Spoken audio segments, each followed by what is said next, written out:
Cool. Anyways, well, let's get official with it. Hi, everybody. For those of you who don't know, my name is Brad. I'm the host of Successfully Sustainable, a podcast all about learning to live a more attainable, maintainable, sustainable lifestyle, because I think that's really important. I'm joined today by Mr. Jordan Jagga. I've got my whole little spiel written out because we did our research. Jordan is the National Manager of Ether Herbalist and Apothecary, which is a natural medicines and wellness company. He also co-founded the Tea-Tank Alchemy, there we go, which is a community of conscious minds coming together around the intentional pouring of tea. On the side, he's an amateur mycologist and a self-proclaimed ancient astronaut theorist, which we're definitely getting into. He has worked on permaculture farming projects in Central and South America and is currently conducting his own research into the therapeutic use of psychoactive plants and mushrooms. So, I mean, let's get straight into it. I know we've had this conversation, but for the people, when did you start your journey towards a more kind of plant-based, natural lifestyle, and how would you describe your evolution? Where did you come from, and how did you get here? Totally. So, sure, interesting one. I've got to give credit to a very old friend of mine. Her name's Lucia. She's from Spain, and I went to school with her. And she was a real catalyst to sort of my plant-based revolution. She's a real outspoken activist when it comes to veganism. And it helps when she's got the Spanish accent that just makes you laugh about it a little bit. It creates a lovely sort of atmosphere. A lovely atmosphere around the idea of being vegan. I associated it with this wonderfully theatrical Spanish lady. So it was incredible. Which is always a good mental association, no matter the context. Totally. So shout out to Lucia. But I was actually, I think it was when I first started looking into plant-based diets and more conscious consumption of foods. It was probably like late 2016. I was actually remember it so vividly. I was out in Plettenberg Bay at one of the more ethical dairy farms there. I forget the name, but and they prided themselves with how ethically they sourced their dairy and how well kept the cows were and all of this. And I was just there and I was just really struggling. I was just and that was just dairy. These cows weren't even being used for meat. It was simply just getting milked, and it was really tough for me to be in that environment. And I sort of asked myself, well, if it's going to be that tough to see a cow getting milked, and I can barely watch that in person, how do I expect myself to eat meat? Yeah. So that was when I sort of transitioned towards vegetarianism. I still maintained a little bit of fish in my diet because I really enjoy fish. And then as my sort of as I started picking up jobs along the way, I found some really nice spaces to work in that had their focus around sustainability, and that sort of taught me about where I could attain my most sustainable diet, if we're talking about diet really, which wasn't completely exclusive of meats and dairy and stuff like that, but it was just very conscious, just knowing the source, knowing where it came from, and knowing what was the most accessible way that I could be sustainable at that time. And sort of my evolution since then, that is the question that I ask myself. Given how much money I'm earning, given where I live, given the access that I have, what is the most sustainable I can be?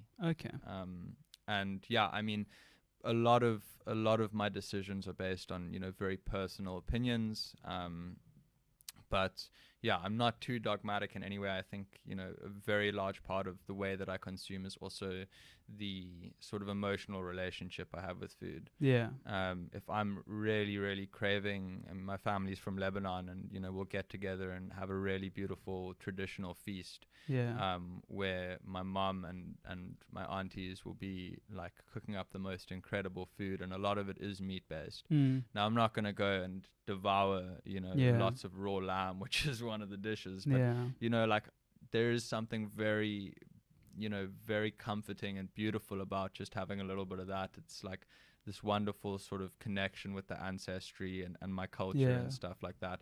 But by no means am I going out purchasing meat. But I don't have this sort of like black and white. And I think that's really important, and it's part of the conversations that I want to have on this podcast is, like you said, kind of the personal decisions, meeting people where they're at, Totally. and what's the most viable, sustainable thing that you can do in your context and with your lifestyle.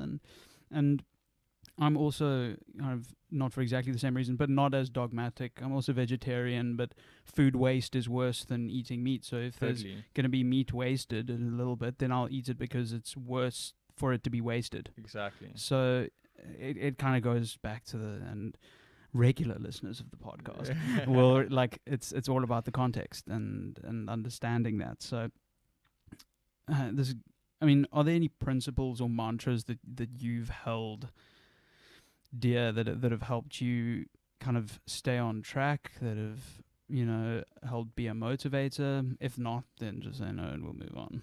Yeah, I mean, to be honest, nothing that's sort of carried me through the past few years, although I did, like 2-3 weeks ago, hear something which really resonated with me. I was watching this show on Netflix. I forget the name, but it was all about sort of new age architects and how they're using different inspirations to sort of motivate their different pieces. And there was this one Israeli architect that was speaking about how she really loves sort of turning everyday adjectives and nouns into verbs.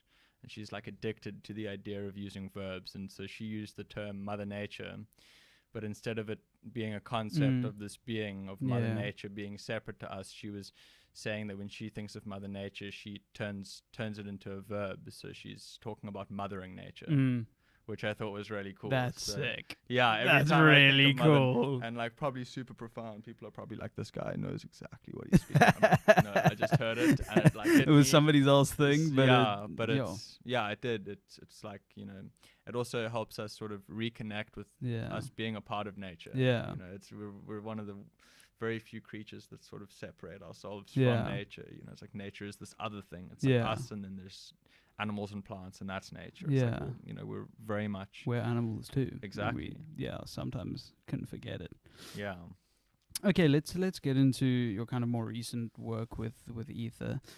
How did you start working with them in the beginning, and give a little bit of background into what Ether is? Totally.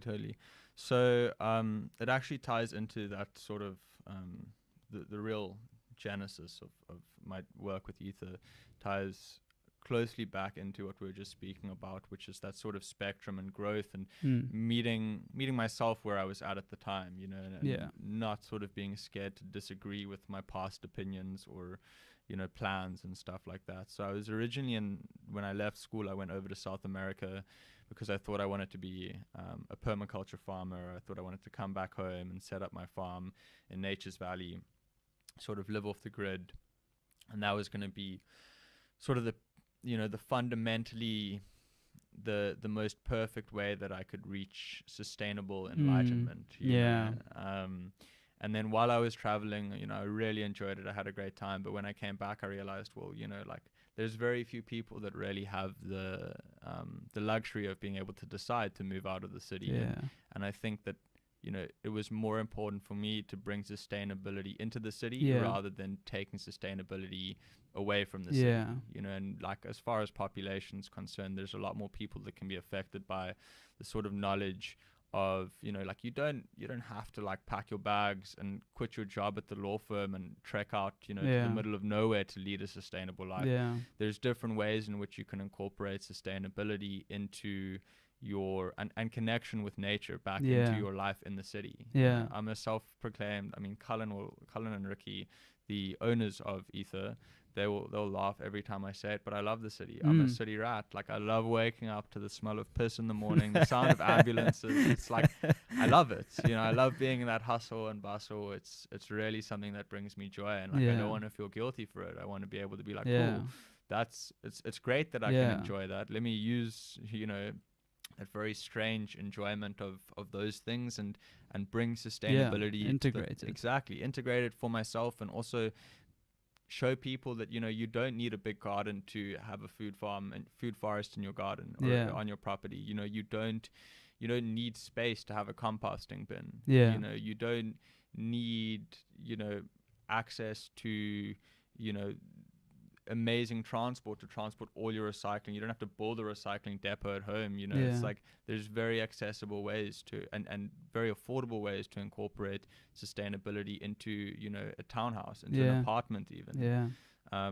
So anyways, tying that back, I realized that I wanted to do something that was aligned with nature, aligned with returning to nature and sustainability, but not necessarily detach myself from the city life. And it was at that point that I sort of remembered meeting Cullen and Ricky at one of the markets a few years before.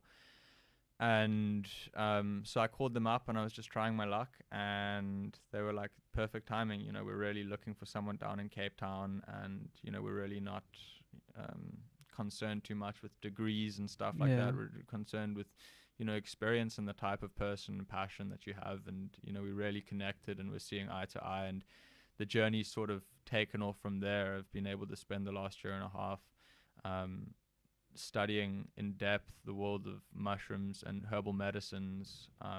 You know, having Cullen and Rick's is a wonderful resource. Having access to different podcasts, academic journals, and then also just meeting people and realizing there's going to be questions that I don't know, and it requires me to go and learn, and that's okay. And that's okay. And that's only something I can get from working with people. And, you know, in the city, I'm going to work with more people than anywhere else. So, that's pretty much my journey with Ether, and there's some really, really exciting stuff coming up, and I'm constantly learning. Every day I'm learning something new. Which is, I mean, so exciting, and it's such a privilege that that's your job. Totally. It's such a cool kind of working environment to be in. Totally. And I think there's something very sustainable about that, you know, and I mean, I think it kind of goes without saying, but, you know, the idea of doing something, you know, that you love, but also something that can bring you sort of, that you can keep learning from. You know, like I don't see myself going anywhere else, because I feel like the work that I'm doing with Ether is sustainable for my growth as well. You know, it's not like I've decided this is what I want to be and now I'm just sitting back and I'm comfortable. It's helping with my evolution and my growth, and there's something really sustainable about that for me. Talk to us about the impact for you personally of kind of plant-based or natural medicines and tinctures. What are you using currently? What have you used? How has it impacted your physical health, mental health? I mean, totally. I mean, I've had various different diets over the years, not for any other reason than I just go through phases of what I crave. When I was traveling, I was kind of on a strict oat diet, where it was kind of like oats once a day. It was mainly financial, but I learned to love all of the different ideas of how you can make oats taste different. So there was days I was putting cumin in my oats just because I felt like, you know, I've done the salt, I've done the sweet, and now I just need something like spicy in my oats because I'm getting sick and tired of it. But the thing that's resonated mostly with me, I mean, I love a plant-based diet, but I'm a sucker for, you know, carbs and starch. So, you know, like I'm not someone that, you know, eats salads every day and feels satisfied. I'll eat a salad every now and then. I'll eat roast veggies, but I love pasta. And, you know, that for me brings me so much satisfaction. I avoid meat as much as I can. And what I like to say is, you know, like, plant-based is a wonderful term, because I am plant-based. You know, I'm like 80% vegan. And when I go out to the shops, I buy vegan. I don't buy dairy, and I don't buy meat products. But if there is something in the house, if I'm going to a special occasion, you know, if my mom cooks up some bacon on a Saturday morning and I have to walk in home and smell that, I'm gonna have a little nibble, you know. And it's something, there's something so nice about that, you know. And there's something so beautiful about sort of like getting rid of that sort of strict attitude, which I really love.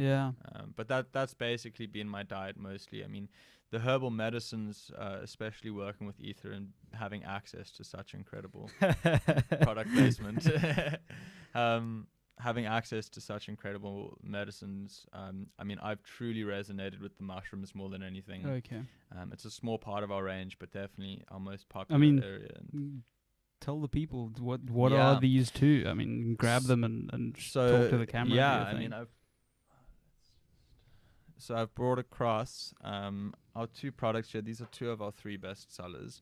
The third one is at home in use by me at the moment. It's my favorite product. But this is the lion's mane, and it's just, this has helped so many people since we started selling it and since we started manufacturing. Lion's mane, it's just a mushroom on its own, and it has really, really incredible properties with regards to cognitive health. So anything from anyone experiencing brain fog to memory loss, short-term, long-term, diseases of the mind. It's a wonderful sort of treatment alternative for Alzheimer's and dementia, and we've had some. It is one of the most common kind of well-known nootropics. I mean, they'll talk about it. It does incredible stuff with brain neuron regrowth and all sorts of stuff. I mean, you might know something about that, but for those who are more interested, like, go read up on what lion's mane can do for brain neuron regrowth. It's incredible. Yeah, I mean, Paul Stamets will swear by it, and he's done a lot of really great research into the use of lion's mane, also combining it with psilocybin and using it as a wonderful sort of combination with other treatments. But yeah, I mean, it increases nerve growth factors, so it can actually repair damaged neurons and help you sort of regrow healthy neurons. It also, when we start to experience memory issues and leading towards more severe cases of Alzheimer's or dementia, there's a lot of plaque that sort of builds up on our neurons, and you can think of it like this thick wax.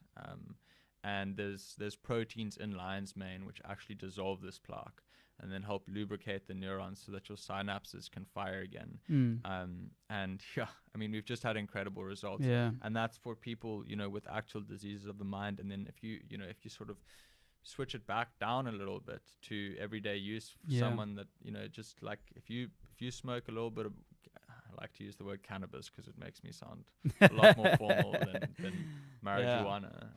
But yes, I'm a researcher and scientist, so I use the word cannabis.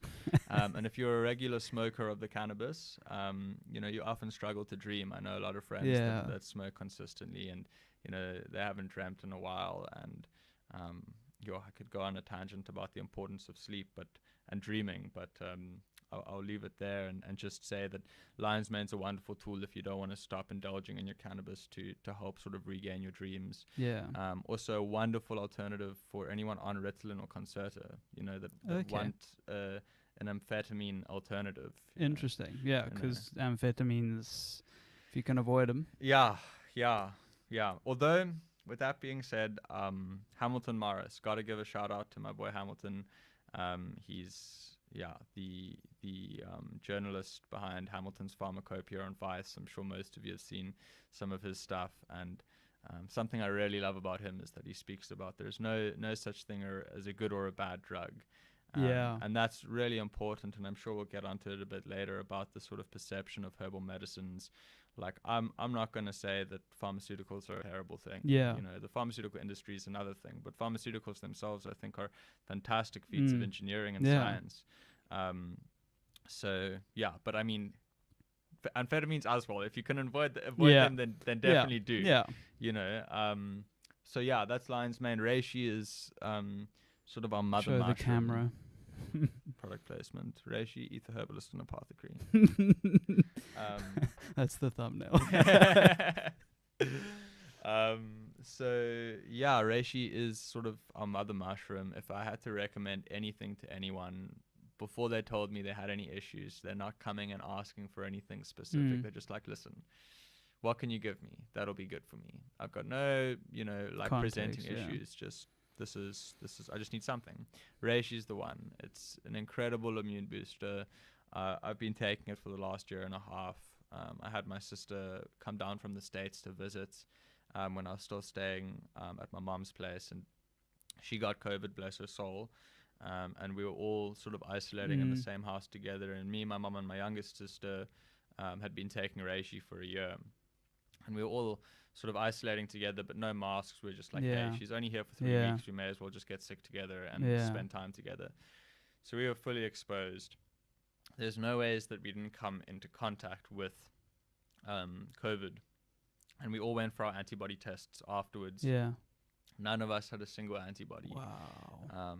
Yeah. That's fascinating. And I can't prove that it's because of the reishi, but I can make a really well-informed guess and assumption that it is, Or that it at least is a contributor. Totally.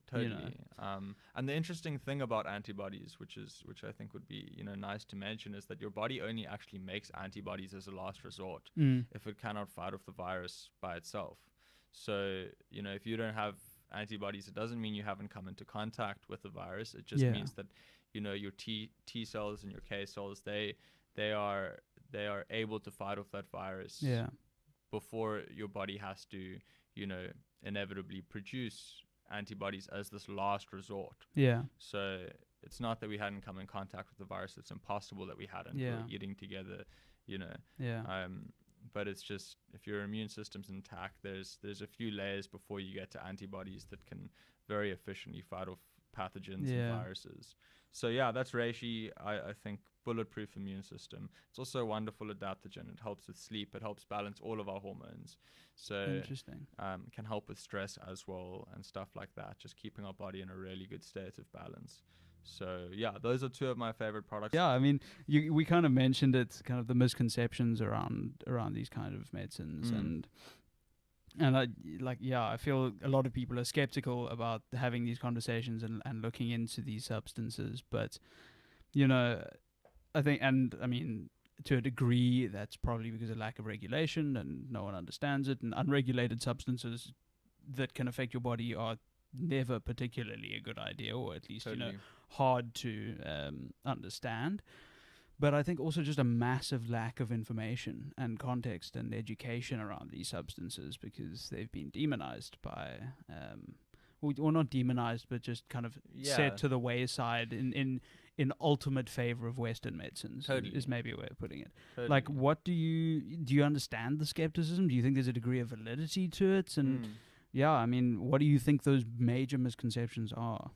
Yeah, well, I mean, I think the skepticism itself, I think it's 100% pull the mic valid. A bit closer to your face. Okay, there we go. Yeah. Yeah, I think the skepticism itself is 100% valid. I mean, just my very, relatively brief period of time in the world of herbal medicines, you come across so many products and brands that it's very easy to sort of take advantage of the lack of knowledge of people with these medicines. You've got, especially around mushroom products is the best example I can use. And this is sort of, it's a common sort of thread between all different types of herbal medicines. I mean, you can get elderflower and elderberry and these, wonderful herbal medicines, but they'll kind of be cut, for lack of a better term, with other parts of the plant that are a lot less therapeutic. Or, ginger, you might be getting a ginger product, but, you're not actually getting any ginger root. They're cutting off, it's like, imagine trying to buy a carrot and someone sells you like a carrot top. Leaf, it's like, well, I mean, it's part of the carrot, yes, but it's, it's not the food I'm looking for. And very similar things are done because of the lack of regulation with herbal medicine. So I totally understand the skepticism, and I would say that it is, there's a lot of truth there, and I understand it, and I think that people should be skeptical, but not about all herbal medicines. I mean, people should just be skeptical about whatever they're putting in their body. 100%, 100%. I mean, around mushroom products, there's been this huge issue over the past decade, especially in the States, where it's actually recently been, all medicinal mushrooms have been run through the FDA, because there was a wonderful loophole where companies could take mycelium, which is kind of the body of the mushroom, and they grow it on grain.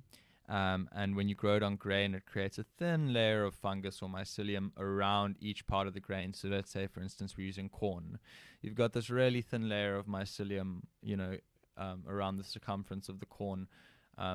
But it volume-wise, it's not very much. And there's no way of separating the mycelium from the grain. So they'll grow a jar of fungus that's this big, thick, white brick of mycelium. Or looks like it. Looks like it, exactly. And because they can't separate the grain, they grind it all up together. And what you end up with is a product that's usually served in capsules, and it's 70% grain and 30% mycelium. Yeah. So every day you think you're taking your mushroom medicine that is giving you these wonderful benefits, and you're just, you're consuming a capsule of ground up rice or ground up corn. It's, and that's just one of the things that I've come across in the industry over the past year. And like I said, it's sort of, it seems to be, I don't want to say a common, but, and unfortunately way more regular than I'd like to think in the herbal sort of category and field of medicines. It pops up, and it is because lack of regulation. CBD as well, cannabis products, it's people are serving CBD isolates. Personal opinion, I think it's understood that we don't know nearly enough about cannabis, the plant itself, to make definite statements on it. But as far as my research is concerned, a full spectrum product is important. THC is an incredibly powerful anti-inflammatory, and people are isolating CBD from it and selling it like that, and they're diluting it down. And it's, because it's this new thing on the market, everyone's you're like, gonna ooh, get CBD. Exactly. You're gonna get your aunties and all of the tunnies here that are gonna go get their CBD flat white with pumpkin spice from the nearest cafe, and it feels great, but what are they actually doing? And it might make their nervous system a bit calm, but all of those, those like anti-cancer and anti-pain and all of this pain relief properties, it's like it's not really there, and they're paying top dollar for this product because, and it's justified because cannabis has been illegal and alienated for so long. It's like, okay, cool, it makes sense I'm paying this much for a cannabis product then, but what are you really paying for? So there is, I think regulation is something that's very important with herbal medicines. For us, and one of the reasons I'm super grateful to be working with ether herbalists and apothecaries is that, there's tons of herbal medicine, and I speak about Artemisia or African wormwood every day to Colin and Ricky. It's my favorite plant. I've got it tattooed on my body. I think it's the head of this male over here. That's very cool. Yeah, it's like my favorite herb, and it's like an incredible detoxing herb. But we don't necessarily stock it because there's not enough research on it. And for us, we want to be able to sort of be that go-between sort of for people that need herbal medicines but don't want something, they don't want to when they think of herbal medicine, they don't want to think of some forest elf that's like half clothed running around the forest throwing herbs into like a bottle of urine and then letting it soak. People want to be able to trust it and know that it's coming from a place which is researched. And the thing is, like the way that we extract our medicines, it's pharmaceutical grade with precision. So we're making pharmaceutical grade products, which just the difference is we're not isolating compounds. Aspirin, very common painkiller and anti-inflammatory, is taken from willow bark, and you can get the exact same properties, just slightly less potent if you make a willow bark extract. And by doing that, you're using the whole plant. You're using all of these other alkaloids that help in digesting that in your body, so that it hasn't got such a negative effect for your liver and your kidneys. And you're still getting those really active sort of alkaloids and polysaccharides and phytochemicals. And you know what you're putting in. Exactly. And you're consuming that plant or that mushroom in its entirety, in the way that it was designed to be consumed. You're not taking this mushroom and trying to find this very specific chemical that's in there and extracting it into a pill. You're consuming it as nature has designed it to be consumed, and you're receiving the therapeutic value. But it is important that the way that these medicines are extracted and the way that they're tested is, accurate. And that is my biggest thing. Like in the herbal, the world of herbal medicine, in the world of all of this, it needs to be accurate. That's my issue with Seaspiracy, There we go, pop culture reference. Drops mic. That's my issue with stuff like Seaspiracy and What the Health and Cowspiracy. And, I haven't done too much research into it, but every time these documentaries come out, they blow people's minds. And that sort of shocking nature of it is important. But then like the months go on and you slowly start to realize that people are coming and like placing lawsuits because so much of the evidence in there was taken out of context, and it's completely skewed, or the interviews that they're having with these big fisheries and the CEOs of these big fisheries are completely manipulated by the editors. And it's just like you have such a wonderful concept and message and like goal, but you've got to have accuracy and integrity. And I think that is one of my biggest issues with the sustainability movement today. Yeah. Don't shoot yourself in the foot for the short-term reward. This is a long haul. We've got a long journey ahead of us towards sustainability, and things like this, it is a complete 1 step forward, 2 steps back. Yeah. No, I can't argue with family members who won't go, eat a little bit less meat if they, if all of these things come out saying that movie and that show and this piece of evidence is a complete hoax. It's like I can't argue with them, and I've got to give them validation. I'm like, you're right. This thing that I was using to try and convince you guys, it's factually incorrect. Yeah. And at that point, we're moving backwards in the long run. Absolutely. Yeah. I'm going to give you, if you want to go to the bathroom, you can have a quick break. I'm just going to check the cameras. Make sure everything's happy. Take some water if you need. Are we good? Are we flowing good? It feels good to me. Yeah, man. I go on random tangents, but I'm sometimes, yeah, I was about to say, and then I think of like a Joe Rogan podcast, and they spend 15 minutes speaking about like the Anunnaki people. Yeah, I'll go for. I listened to that episode with Hamilton. It was interesting, and it was amazing because like my best thing is Joe's like this wonderful self-proclaimed activist of psychedelics. Yeah. And then when Hamilton came on, he completely humbled him. He's like, yeah, psychedelics are great, but you don't have to completely bash, opioids or pharmaceuticals. It's like the industry's terrible. Yeah. They're a lot more addictive. Yeah, but they're incredible feats of chemistry. Totally. I was listening to Neil deGrasse Tyson. I don't know if you've heard that episode. I love Neil. It's a fascinating episode, and he was talking about how, I've completely lost my train of thought. It just went, I need some lines, man. What was he saying? It was about he was saying, Joe was talking to him about like at some point, do you think we'll become a little bit like almost cyborg? We'll have like different things in our bodies that aren't natural and whatever. And Neil just went like, dude, you don't realize like chemistry has already made us symbiotic. Like we live double the length we did. Totally. Purely because of pharmaceuticals. Yeah. Like, totally. They've massively improved the quality of human life. They've improved equality, between men and women, the pill. Mm-hmm. Like, single biggest whatever to improve that inequality. Like, it's dramatically improved the world in ways we don't even think about. Totally. But, like, as with anything, balances everything. And totally. And I mean, when industry gets a hold of it, it's like, there's this wonderful meme I saw on Facebook with like the black ant and the red ant and dropped in the same jar and shaken, and at first they're all chilled with each other, but then they start they start fighting because they think that they're under threat from the black ants, and the black ants think they're under threat from the red ants, but the person at fault is the guy shaking the jar. No, exactly. And balance and being aware of what we're doing.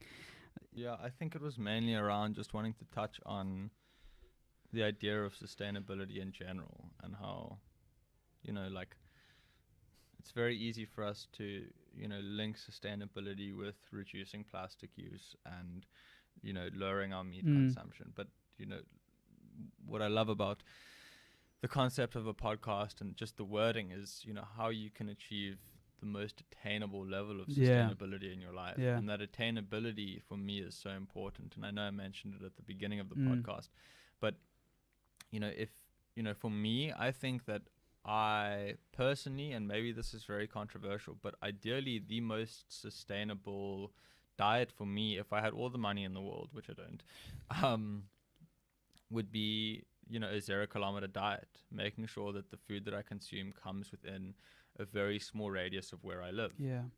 And for me, that is what I feel would fit my level of my idea of sustainability. Obviously, assuming if I'm getting meat that it's coming from a biodynamic farm. Yeah. But that source, it's like, for me, the single most important thing when it comes to sustainability, and it encompasses a few things, but just the idea of source. Yeah. Like, know your source. Yeah. If you're going to eat meat, cool. Just know where it comes from and know that you feel comfortable eating meat from that space. Yeah. You know, like stop to reattach or reintegrate yourself into the source of where your food comes from. Yeah. If you're going to be buying quinoa, great, but that quinoa is just as bad for the environment, like socioeconomically and like carbon emission wise, as the cow that's probably, you know, helping the land in a biodynamic farm. Possibly that's going to be controversial. Enjoy that, folks. I'll send you my address if you want to come argue. But yeah, I mean, I think I've personally seen, like, I used to, when I was transitioning, when I was transitioning towards a plant-based diet, I'd occasionally go and eat like a Farmer Angus beef burger somewhere. Yeah. And it's because I'd been to Farmer Angus's farm at Spear. I'd seen studies of what he had done on the land, of areas of the land that where cows were grazing, versus areas of the land where he had left without the cows grazing. And the land was just so beautiful and lush and alive and healthy where the cows were. Yeah. And they were given a huge amount of land, more land than any wild cow could ever be given. Yeah. And they just grazed, you know, and they had this biodynamic regenerative relationship with the insects and the soil, and it was incredible. And you know, the same applies to his chickens. You know, these got mobile coops that follow them, and the chickens are basically in like an area that is as big as the cows area, and they're huge. You know, it's a huge farm, small amounts of chickens, and these coops follow the chickens around this huge field, and like they're living their happiest life, just popping out some eggs. And it's like, if I can see that source, I feel comfortable eating that food. Yeah. You know, I'd love if there is someone out there that really wants to sit down and tell me how genetically we are supposed to be completely herbivorous creatures. I'd love to hear about that, but I really don't feel like, you know, anatomically and genetically we are complete 100% plant eaters. I do, however, with all of that being said, with saying source is the most important, I do think that veganism is the quickest way and most cost effective. Even though people think it's expensive, it's really not. It's expensive if you want to like replace your cheese with vegan cheese, and you want to replace you know, your if you want to replicate a meat-based diet, exactly, then it's not going to be like cheaper. But I think the most attainable way to lead a sustainable diet is veganism. And that is why I'm transitioning to that, because I don't have a big enough budget to go and make sure that I can fulfill my 0 kilometer diet from local artisanal suppliers of these things.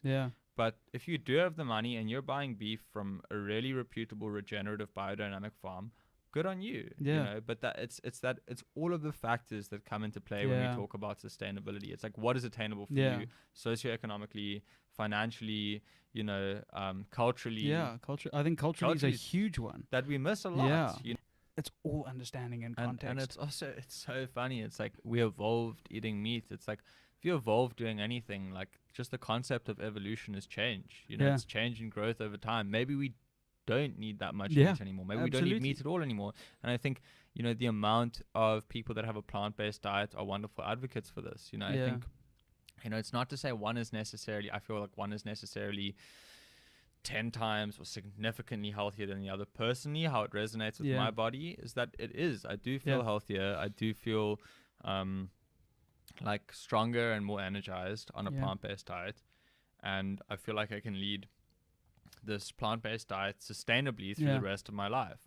And that's okay. But, you know, I also need to be okay in accepting that, you know, some people might struggle a lot more genetically or biologically. Their bodies may actually crave meat on a deep cellular level more than mine. Not an excuse to, you know, continuously eat excessive amounts of meat, but just understanding that everybody's different. Understanding that evolution, you know, it is change, you know. So and adapting best to the Exactly. And now we need to adapt to keep this, you know, this floating spaceship in the middle of the flipping universe. To keep mothering Earth. To keep mothering Earth. That landed nicely. Full circle. Let's get into Tea Tank Alchemy quickly. Amazing. I'd love to, you know, hear more about where that came from, and so where did Tea Tank Alchemy? What is it? Explain to the people. So I'm the co-founder of Tea Tank Alchemy. The other founder is Enyo Hallenbach, one of my best mates, and someone that I respect very highly, and we really just love having a really good time together. I mean, he we'd been working closely together for the past year and a half. Just like he was hosting some conscious retreats and weekend getaways and stuff like that, and was incorporating some ether products. And a few months ago, hosted Red Roots Festival, which was a festival that was trying to change the idea on how people approach festivals and what they put into their bodies over the course of a weekend, offering alternatives. And I gave a little talk there, sort of talking about wonderful plant-based medicines and mushrooms and stuff like that could really boost one's weekend experience, and make you go home feeling like you have a bulletproof immune system and not feel like you wish you had one. You've been absolutely crucified. So that was really wonderful. And then from that, we decided that we really wanted to, I was in Guatemala during my travels in Central America, and I was at this festival there, and there was this tent there, this teepee, and it wasn't really in the camping areas, so I knew that it wasn't someone's personal tent, but there were a few tents around for like red tents for women, and there was I think it was a white tent for men there and stuff like that. So I thought it might have been like an event, a certain like workshop or something going on there. Sort of poked my head inside, and as soon as I poked my head inside, it was like this incredible scene from Alice in Wonderland, this real Mad Hatter's tea party. There was people like having the most incredible conversations, laughing and chatting away. And at the back of the tent, there was a lady just pouring small little cups of tea, passing them around. It wasn't a space that was structured. It wasn't guided. It was just come, sit down, and meet someone over a cup of tea. And that's sort of an idea that's been sitting with me for a while. And then recently, just really wanting to get back in touch with my sort of alchemy roots from Lebanon, and trying to figure out how best to incorporate that, and then sort of linking that back to the idea of this tea party that I'd experienced. And I was just chatting with Enya the one day, we're at his house, just drinking this wonderful, we called it the brew of the day, and it was this wonderful concoction of like 18 different things in a tea, including tinctures and powders and actual teas. And there was a stone, I'm sure, that was probably placed in there, and we were just chatting. We were like, it would also be nice to like be able to like have this sort of social, because we were having a blast, and it was nice to have this sort of social environment with more people, like just sit down, drink tea. Then I sort of sparked my memory back to that festival and that tea ceremony there, and I was like, turns out Enya had a bell tent, which is just not something everyone has, so it was quite cool. And Enya just happened to have a bell tent, and we decided, okay, cool. Enya's very much a go-getter and someone that will make something happen in no time. So it was a Friday, I think, when we were having that cup of tea, and he's like, cool, Sunday, let's make it happen. And I was like, dude, we don't have enough time to like let people know. Lo and behold, we made it happen. About 15 people showed up, including we did it in the quarry, in the Higovale quarry. We had some climbers that would just saw us there that joined. There was a Bergie in the area that joined as well, which was actually really, really nice. His name changed a few times, but eventually it was actually Jordan. I think maybe he was inspired by me or something, but he arrived, I think, as like it was like Isaac or something, and left as Jordan. But nice guy, really nice guy. And it was just like a wonderful sort of example of the sort of space that we're holding, that's anyone incredible. and everyone.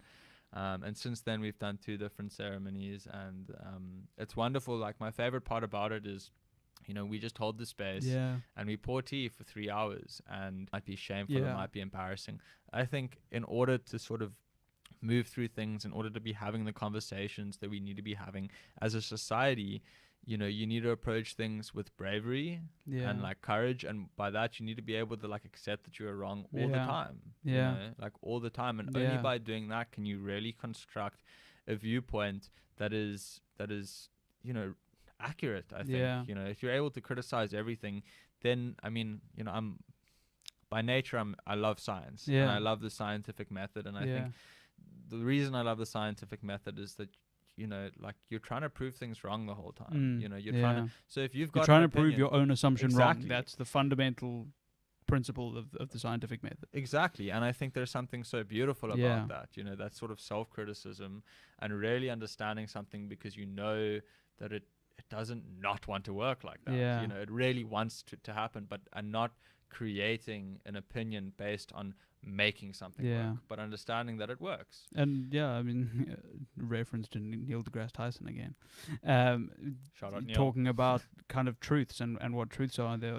He's kind of analyzed it and come up with their personal truths, which are things that to you are true and no one can take that away from you. So someone religious who believes that Jesus Christ is a savior or Muhammad was the last prophet, that is a personal truth, and to them that is true, and it is, something that they are entitled to believe is true, and not to argue with that. Then there's political truths, which are things that get said enough times that you believe them, because and that's an evolutionary trait. If we observe a pattern long enough, we assume it to be true, because if you see lions in that part of the the plain enough, you know that there are lions there consistently, and that is the truth you believe. It might not be and then there's objective truth, which is determined by science and scientific method, where and he said, we still believe a lot of theories that in science totally. that can't be fully proven. They're not laws. Yeah, they're things. Yeah, exactly. Theory of evolution, Einstein's general theory of relativity. But once something is proven true in science and verified by independent whatevers, it never becomes untrue because of the nature of the scientific method. Totally. Until the aliens arrive. And then we're stuffed. But, and I think it's important to realize that until you reach that level of confirmation of your opinion, it's still just a theory. Totally. And it's subjective, and that's something that's very important for the listeners to understand from my side. Is like everything I've said here, other than factual evidence I've provided about certain products and medicines, like it's completely subjective. But I think it's really nice to be able to walk into a room and just say, listen, this is my subjective opinion. It's all based on information that I've gathered and collected. It's like I think it's a fairly well researched opinion, and it's an educated opinion. And if anything, let it make you think. Let it make you do your own research. Let it make you find out that is actually maybe not the entire truth. But let it provoke some thought. So we're gonna start wrapping things up ish. I mean, firstly, we've talked about a couple of people and organizations and stuff, but here's your opportunity to give a shout out to anybody organizations, people, brands, whatever, that are just in the sustainability space that are doing really cool work that you think just deserves more recognition. Totally. I mean, one of and my also I'm going to steal all of them and email them to come be on the podcast. I can connect those dots for you very easily. I think I spend a lot of time working with different clients that stock our products, and some that have really stood out, the likes of Science Community, taking that sort of more know your source sort of approach with regards to very sustainably sourced meats and stuff like that. It's a grocery store in Sea Point, Science Community. JP Bolus, the owner of Science, just an incredible guy that's sort of at the forefront of everything sustainable, and I really appreciate that. Someone I also cannot not mention is Paul from Nude Foods. I just think he's an incredible guy, and the thing that I love about Paul that I think makes him stand out is that even though he's running this wonderfully successful business, he is one of the very few people I know that eats, sleeps, and breathes his brand. And you see that in the humble way that he goes about life, the way that he himself, Nude Foods, for anyone that doesn't know, it's a plastic-free grocery store, completely plastic-free, and they, he's going about things, the car that he drives, his plastic consumption is like pretty much zero. Like the life that he leads is so beautifully, in alignment, with his brand. And I respect that so much, especially someone that's got such a wonderfully successful and established business to be able to still uphold such a humble and sustainable lifestyle. I really respect that a lot.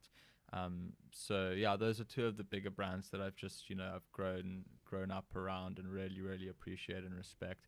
Some guys that I think don't get really enough recognition at all. Cosmic Bazaar, they are very close friends of ours at Ether, and Dylan is the founder. He's doing some really incredible stuff with regards to supplying package-free, really accessibly priced, healthy grains and medicines, ethnobotanics, just a really wonderful space, and it's proper grassroots company. They're starting from the bottom. They're growing organically, and I think that they deserve all the support they can get. It's run by good people, and they really aren't fighting for like to be business tycoons. They really just want to make a difference. The amount of favors that they would do for people just in sort of the fight for sustainability is incredible. I've also got just some other friends that I'd really love to mention. Doug Byrne, Noel, shampoo and soap is changing the way that we use cosmetics and amenity products, package free and back to the source. The products that he's using is really empowering communities in KZN.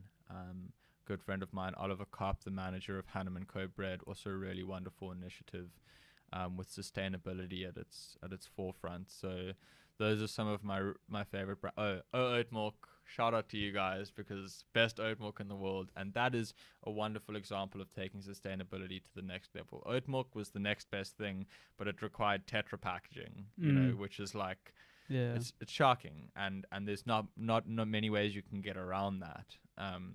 And oat for the past year and a half, 2 years has been very stubborn in the fact that they won't convert to a Tetra Pak, and they've kept selling their oat milk, in wine bottles, and stayed true to themselves. And I really have so much respect for them as someone that is not only supplying a wonderful dairy alternative, but is full circle running a sustainable business by also reducing their use of plastic and packaging and stuff like that. So those are just some brands that I think are really taking things to the next level, and also some really nice young entrepreneurs that I think deserve all the credit they can get and support at this time. Amen. Cool. Thank you for the shout outs. The last kind of segment the second last 3 to 5 tips from you personally as to like little implementations that people can take, little actions that are attainable and maintainable ways of making their lifestyle just a little bit more sustainable. Okay. Sure. I mean, obviously there's so many little things that you can list, and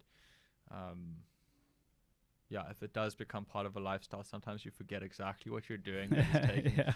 But I think something that's really important is reducing plastic consumption and taking plastic out of the system. And, reduce, reuse, recycle is great, but just like reduce is try reduce important. And then reuse. Yeah, exactly. Like recycling plastic, I don't have enough time to go into how shocking that is, and like how much of a scam the actual recycling of plastic is, the amount of carbon emissions that it gives off.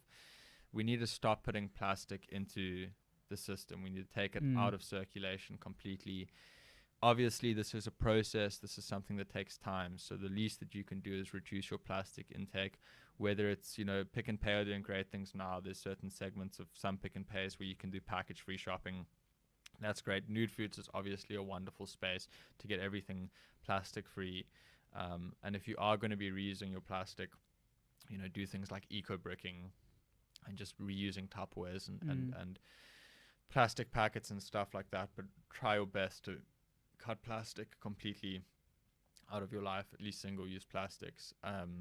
Another thing for me, which is, we've spoken about it, and I think it's sort of the crux of leading a sustainable life, would be source, and all of the things that encompass source, the socioeconomic issues, knowing, how, are you buying local? That's a very sustainable thing to do no matter what you're buying, clothes, food, cosmetics. Like buying local is one really beautiful and way. We've got, especially in Cape Town, such an incredible wealth of sustainable local brands. Totally. Clothing especially, we'll have a few on the podcast, and hopefully more and more food options. I mean, especially in Cape Town, we do have such a wealth of those options. But anywhere, this movement is growing, and and those options do exist. You just need to put in a little bit of work to find them. Totally. So I mean, source, big one. Whether it's your meat, your quinoa, or your clothing, and I think at its crux, I think the most important thing for something to be really sustainable is that it can't be a trend. The issue of sustainability being trendy, and it's great initially because it gets people on that train. But in order for it to be something that you can carry through your life, and for it to be something that's truly sustainable, I believe that you need to make sure that whatever options you decide, whatever path you take, whatever action you take to increase your sustainability, make sure that it's something that actually gives you emotional fulfillment. Yeah. Don't cut out donuts on your diet if you are someone that really wants a donut. Donuts, you know, exactly. Like, that's the thing. It's got to be attainable. It's got to be attainable. You know, like, don't sacrifice your emotional pleasure for some sort of like deep, especially if you're doing it because other people think it's bad. Exactly. Find the sustainable balance where you take into consideration your physical needs and your emotional needs when approaching a sustainable. I think that for me has been the most important. Yeah. Not being scared or like lashing myself on the back because I've taken a little bite of mommy's bacon in the morning, you know, like, no, like, that felt great. You know, and I'm not craving eating a whole bowl of bacon. It's cooked, it's there, it's ready. Yeah. It smells like heaven. I'm going to have a little crispy bite, you know. And that brings me a lot of emotional fulfillment, and it helps me maintain this sort of very plant-based lifestyle. Yeah. So I also think plant-based is just such a good term, because it's, you know, it's you're not putting yourself in a box. Yeah. Cool. I mean, this is monologue time. If you have anything you want to say to the people, you can talk to the camera for a little bit. Cool. Let me do this. I'm going to leave you guys with some pearls of wisdom, the things that I think are the most important sort of aspect you need to be looking into nowadays. Mushrooms, for one, all about it. Medicinal mushrooms, mushrooms that you can use for food, mushrooms that can be used to build houses and replace certain textiles, mushrooms for packaging, mushrooms that can change our minds and heal our minds, mushrooms as medicine to heal our bodies. Just mushrooms. I'm telling you, there's so much there. There's so much potential in mushrooms, especially around sustainability. Follow the mushrooms and listen to the mushrooms. Another thing I think is just super important is, like, have fun. Like, for me, the biggest thing in the world, like, my biggest sort of wake up and get out of bed thing is humor. Like, if you can't laugh at yourself, like, how are you going to have fun in life? I believe that life is one big joke, but as soon as you can realize this, it just becomes that much more meaningful. And so as soon as things get a little bit stressful, as soon as things get a little bit intense, just zoom out and have a little laugh, because the real answer and facts, and I've left this for right at the end, just so that I don't maybe, you know, compromise the integrity of everything I've said. The Anunnaki, the Dogon tribe in Mali, the Dogu tribe in Sierra Leone, they're onto something. Sirius, the star system, especially Sirius B, that's where the aliens are coming from. There's advanced technology that is beyond our comprehension. And when you understand this stuff, you understand that life is one big joke and you're not in control of anything, but you can still have a lot of fun. I hope that you can put that in, because I've been studying that for the last 3 weeks. That wasn't anything too controversial. We can definitely leave that in. I'm telling you, yeah. I mean, I could also go onto the pyramids actually being transport vessels and not actually tombs. And yeah, there's a lot. Perspective. I'm very much open to those conversations. Okay. Thank you so much for coming on and having such a fun chat. I had so much fun having this conversation. I really learned a lot. I really enjoyed it. I really enjoy our conversations, and we will definitely have a episode 2 and hopefully many more with Jordan Jagga. So thank you so much for coming and for the work you're doing and for sharing your knowledge with not only me, but the people, the listeners or the watchers, depending on how they are consuming this. And yeah, thank you. You can we'll put all the links wherever they're relevant, but you can reach Jordan through either his Instagram, which is Jordan Jagga _ether. Jagga, Jagga. There's no R or an E. Or you can search for T-Tank Alchemy. You can also search for Ether Herbalist and Apothecary. Totally. You can Google Ether. You can find their site. You can Google me, maybe. I don't know. Google Jordan, see what'll happen. But yeah, get in touch if you are interested about any of these things. He's very happy to chat about them. Very educated, so he can tell you all the good stuff. Totally. But yeah, thank you so much. Thank you, Brad. I really appreciate absolute this. pleasure. This podcast. It's been a lot of fun. Yeah. you're going places. Thank with you. This podcast, Appreciate I really it. appreciate the message that you're putting out there. Thank you. Yeah. And sort of talking about serious things in a very, very comfortable way. Yeah. I think a very approachable way. That's how we need to do it. Thank you to the listener for being a part of the conversation. Yes, and thank you to you guys for listening to me for so long. If you have made it to the end. Thank you. Yeah. Thank you for listening to Successfully Sustainable. Make sure you like us and share it and subscribe and do all those things, because we're going to be talking to even more very interesting people about very interesting things and fun ways to make your life a little bit more sustainable. And remember to hold yourself to a standard of constant improvement and not perfection, because I think that's really important. And you don't have to be perfect. You just have to be trying. Intent is everything. Totally. Thank you so much for listening. Remember to Mother Nature. Oh, that's it. That's the end. Shantae away.